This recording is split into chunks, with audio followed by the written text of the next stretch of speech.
This is my dream story. It's called Concerning Identity.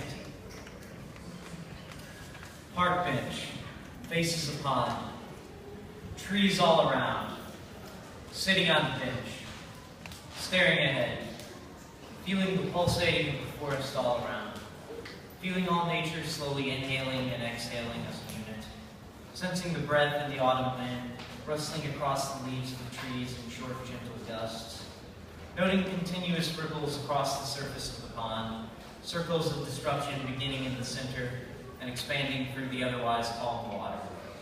All these motions synchronizing with each other.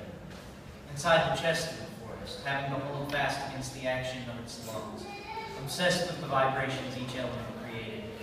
Each bird, flower, tree, bug, snake, weed in their presence.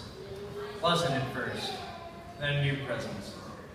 A young stag entering the clearing, pausing, stubby antlers still entangled in the twigs broken off of various trees.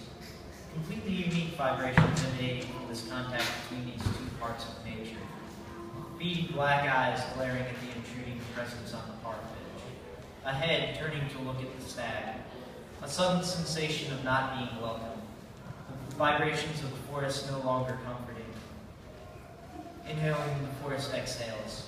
Exhaling when the forest inhales. Creating vibrations that contradict those of the surroundings. These two conflicting vibrations creating a torturous cacophony of metal scraping against metal.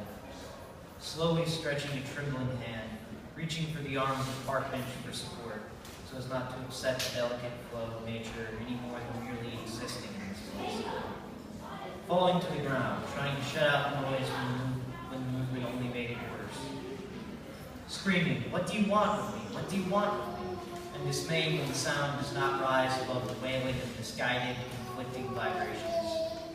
No answer from the stag, but the intruding presence didn't even realize it was addressing. Rolling into the pond, hoping to drown out the noise. Rejoicing as the sound becomes dulled and distorted by the water. Swimming deeper with renewed strength. Pedaling impossibly deep, deeper than the pond should be. Deeper than should sustain human life. Forgetting about the ripples in the murky water until one buffets the intruder, sending it spiraling out of control. Swimming faster now, towards the source of the even ripples, and not even knowing why. Rocketing into the murky depths, towards the source of the birds, the bees, the bugs, the trees, flowers, the deer, the elk, the steer, the planes, the cars, the trains, the forest's every part, the people, the heart. Of course it is. A sick sensation upon reaching the dark, obscured object hidden in the depths of the pond. A heart. The heart. Each throbbing, pulsating beat causing the ripples in the pond. A rich crimson color, covering in disgustingly shivering tendrils and vessels and ventricles, all pumping the blood of the forest. Reeling with disgust when touching it, feeling its rigid, slime-covered skin and the shocking life under that skin. Breathing heavily, almost vomiting from the sensation. Filled with a sudden determination to destroy it, to end the tormenting ripples. Lifting the heart of the forest in one hand, with the arm extended as far as possible, resisting the urge to hurl it away. Unfolding a pocket knife with the other hand, and drawing it back to pierce the grotesque thing through its aorta. Stabbing once. A ripping pain in the intruder's chest, tearing life-giving air bubbles out of the intruder's lungs and into the water and gas. Whether rejected or accepted, this heart and the heart of the intruder were one and the same. The heart of nature, of the intruder's own nature.